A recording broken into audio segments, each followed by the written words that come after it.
The mall, a staple in the American pastime since the mid-20th century. Though some still thrive today in all their retail glory, others have fallen to the rise of our technology. So grab a hot pretzel and find a hard bench on which to relax, underneath a beautiful enclosed facade. And join me as we discuss the history of malls.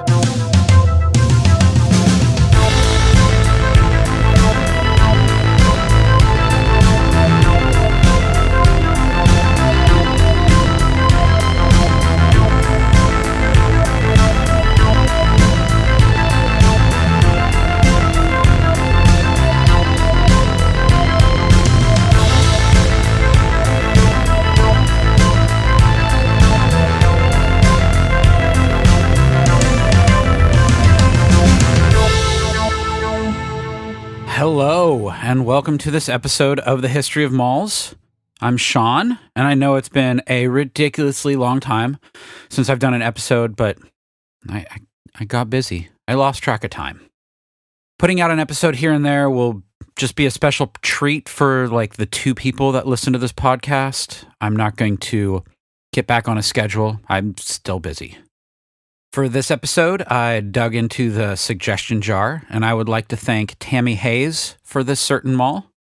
This mall we're going to talk about is Tammy's old stomping grounds. This mall was located in a city that calls itself, quote, the comfortable side of coastal. So for this episode, we will be talking about the Salisbury Mall in Salisbury, Maryland. So this mall that cost $7 million to build opened on Wednesday, October 16th, 1968. They did have a soft opening the Monday and Tuesday before. At the opening ceremonies, there was about 2,000 people there. They were expecting one important guest who didn't make it on time. Miss America Judy Ford of Belvidere, Illinois. She was supposed to get there, and she was leaving on a plane from Detroit, which had dense fog. But no fear, everyone. She did show up that day, and she was there all the next day to be Miss America.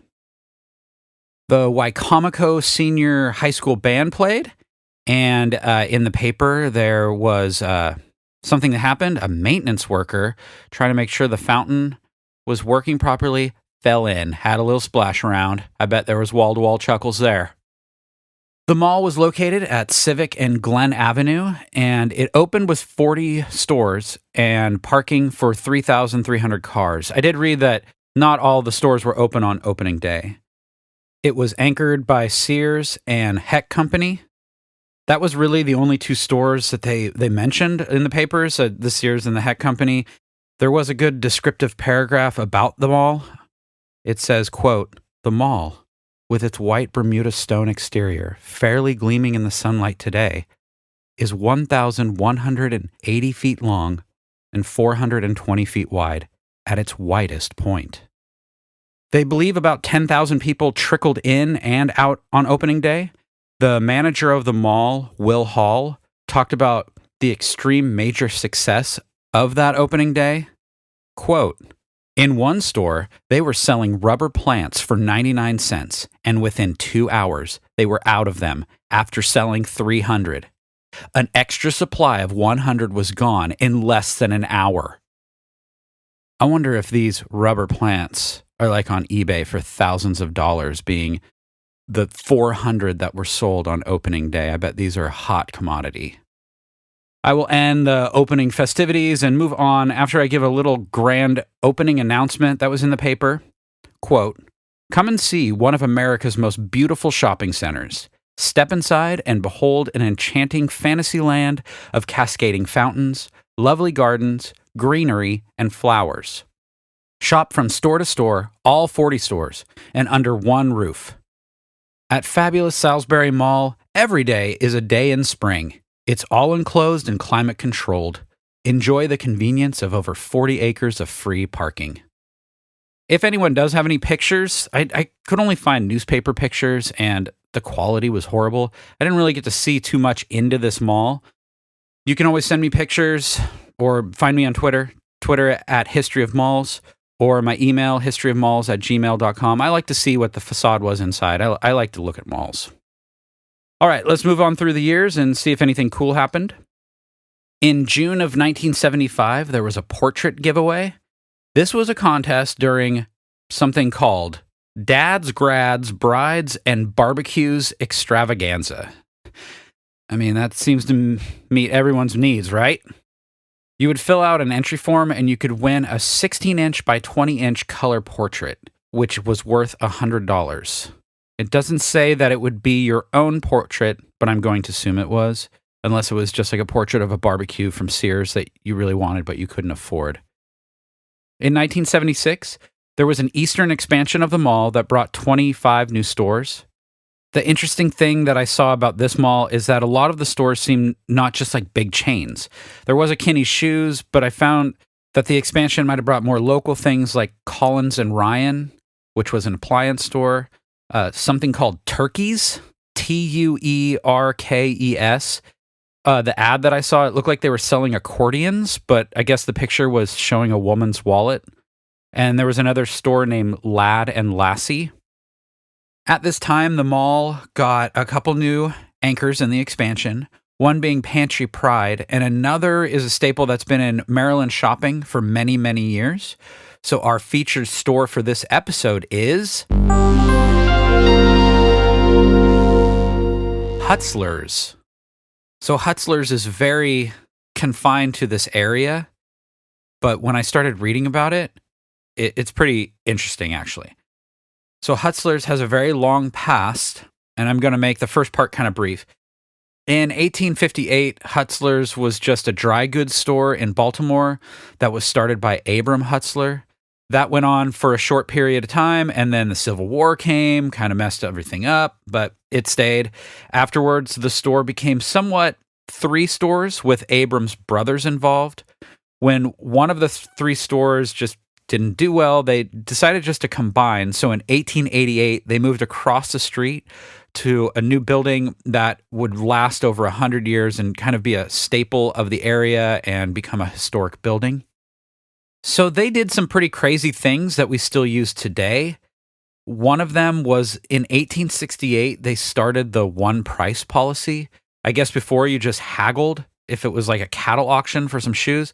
This fascinated me, that a store that will someday be in a mall pretty much changed capitalism as we know it with putting a price on something.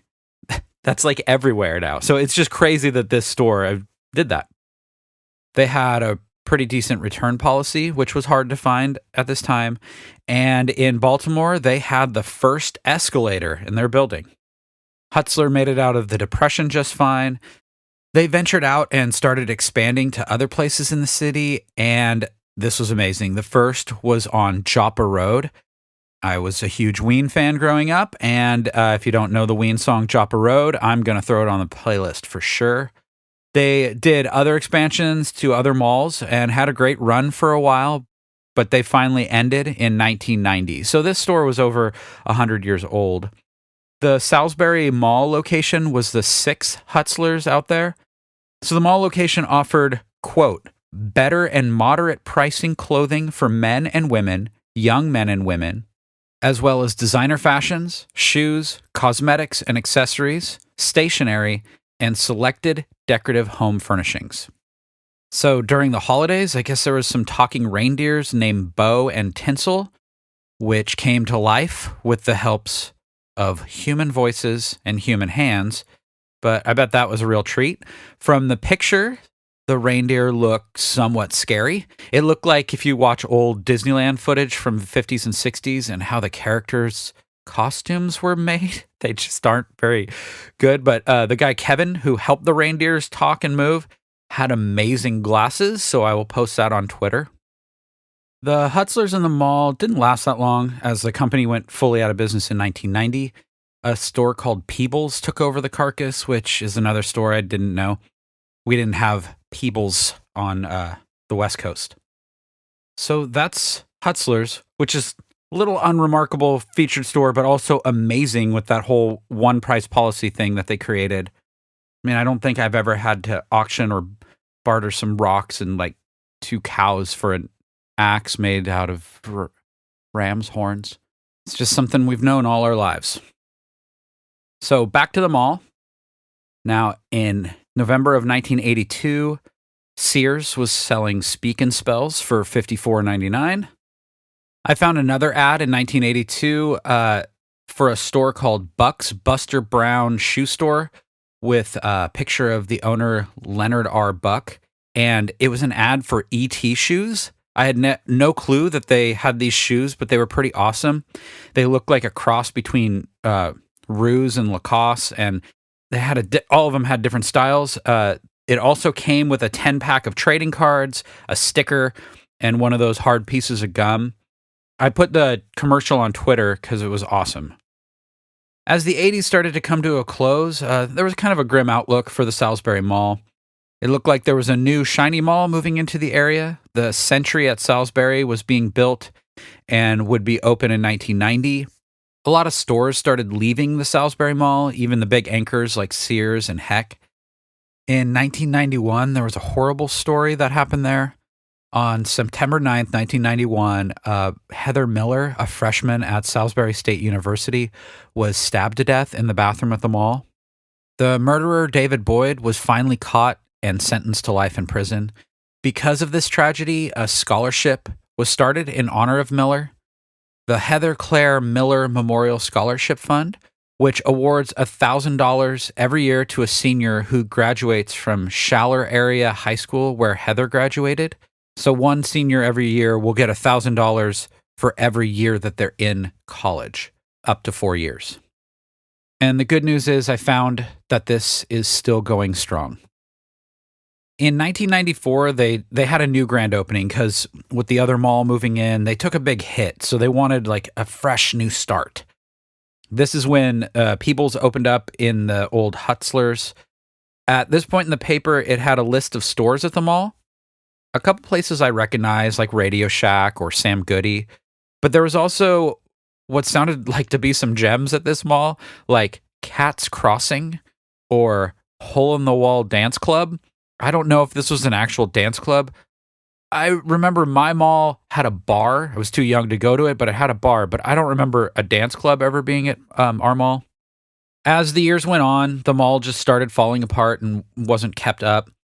Stores kept leaving, and by 2004, the very last store, The Connection, which was actually one of the first ones that opened the mall, left. I found a picture in 2003, and the mall looked pretty horrible on the outside. The parking lot had weeds in it and everything. The mall was torn down by the end of 2007.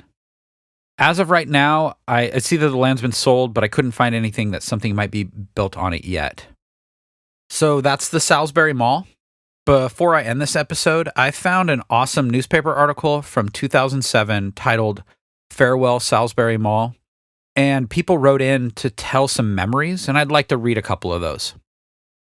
My very first job was at Bavarian Pretzel in the early 70s when I was 14.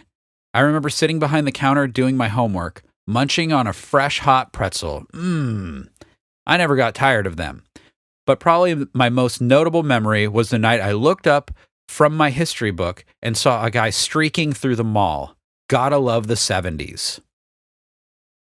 I met my future wife at Friendly's.